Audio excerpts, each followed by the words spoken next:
Gebre Salama érkezik, ez nagyon érdekes. አድፍጦ ከኋላ ሆኖ እስከ መጨረሻው ደውል ድረስ መጠበቅ ከዚያም ልክ የመጨረሻዋ ደውል ስትሰማ ከኋላ አፈትልኮ ማንም ሳያውቀው ወጥቶ ማሸነፍ የኢትዮጵያውያን በትራክ ውድድሮች ላይ የተካኑበት አስደናቂ ቴክኒካቸው ነው።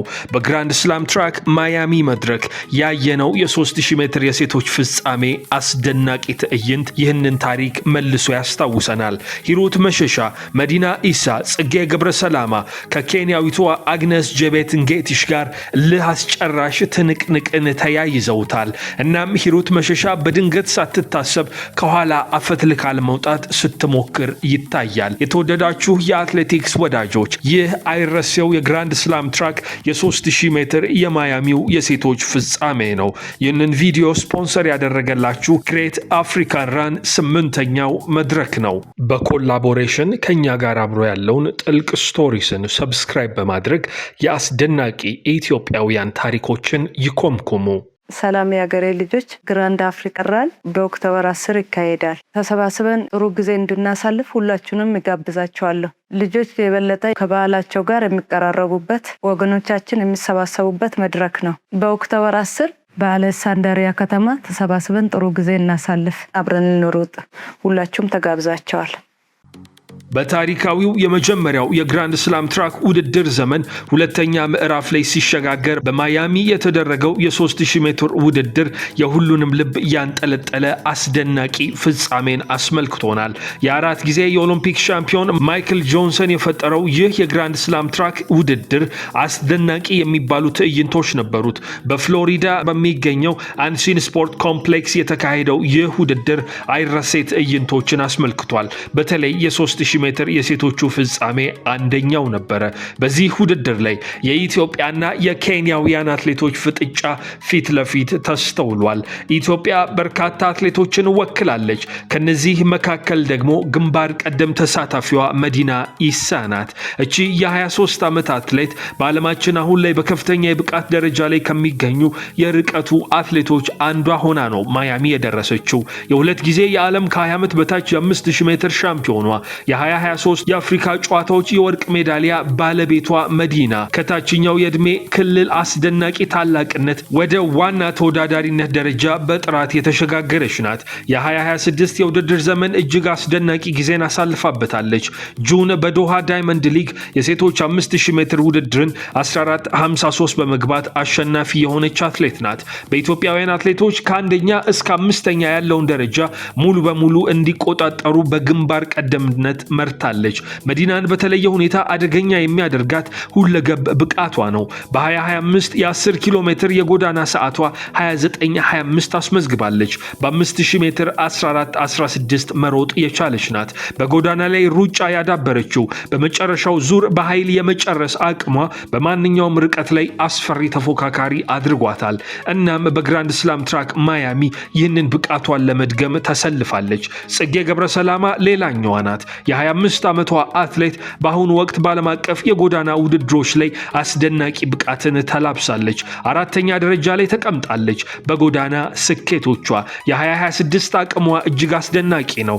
ጁላይ ላይ የተካሄደ ሁለት የጎዳና ውድድሮችን በአሜሪካ በ10 ኪሎ ሜትር 31:02 ገብታ ስታሸንፍ ሌላኛውን የ15 ኪሎ ሜትር መድረክ ደግሞ 47:29 በማጠናቀቅ አሸንፋለች።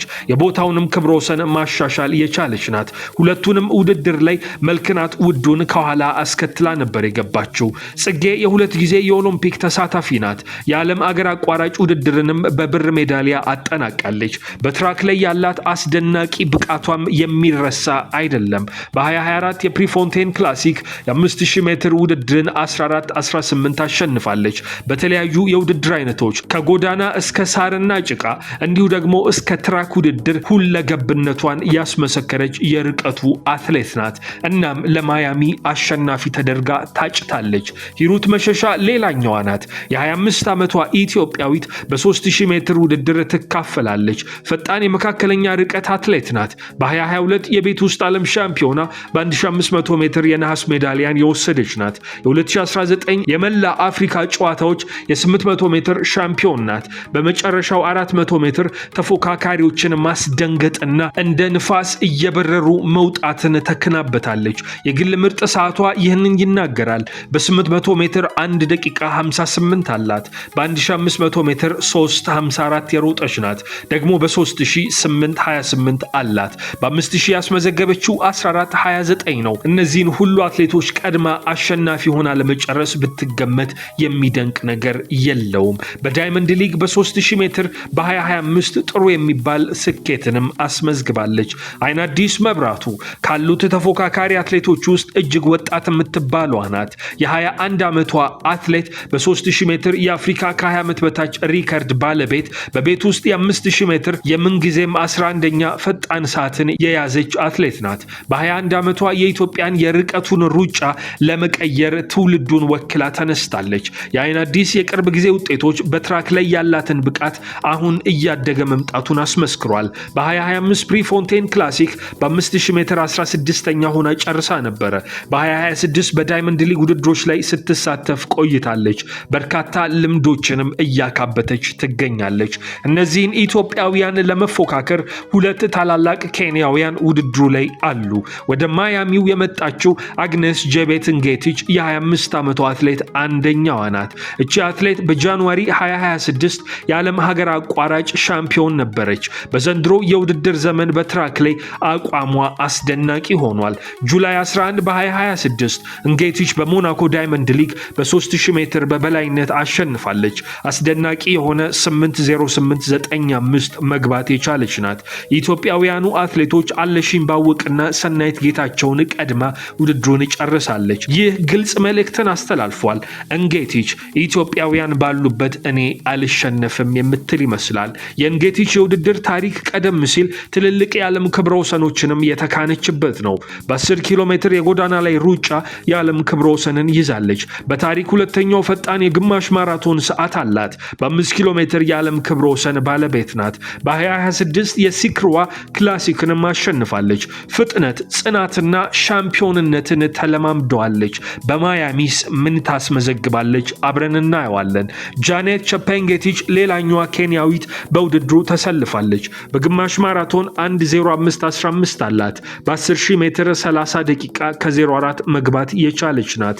እቺ አትሌት እስከ መጨረሻው ድረስ ኢትዮጵያውያኑን ለመፈታተን ቆርጣ ተነስታለች።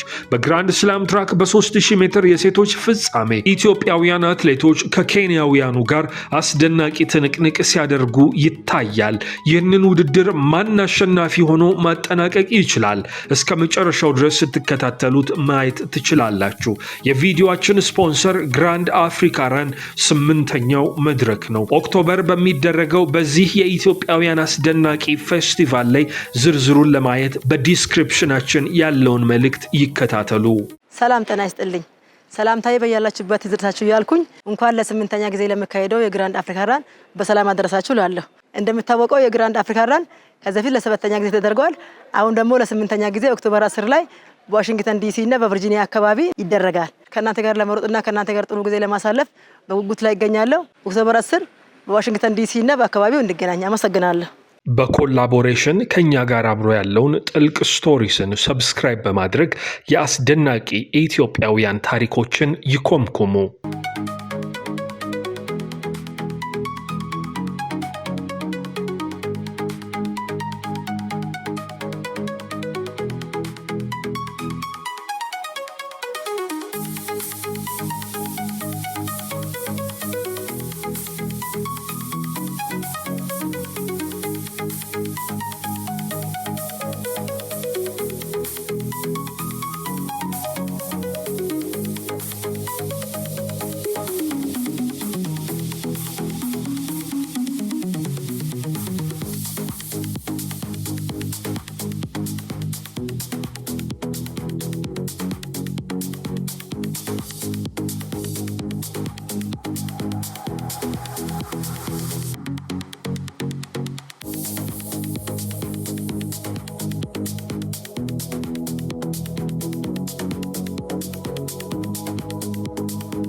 በኮላቦሬሽን ከኛ ጋር አብሮ ያለውን ጥልቅ ስቶሪስን ሰብስክራይብ በማድረግ የአስደናቂ ኢትዮጵያውያን ታሪኮችን ይኮምኩሙ።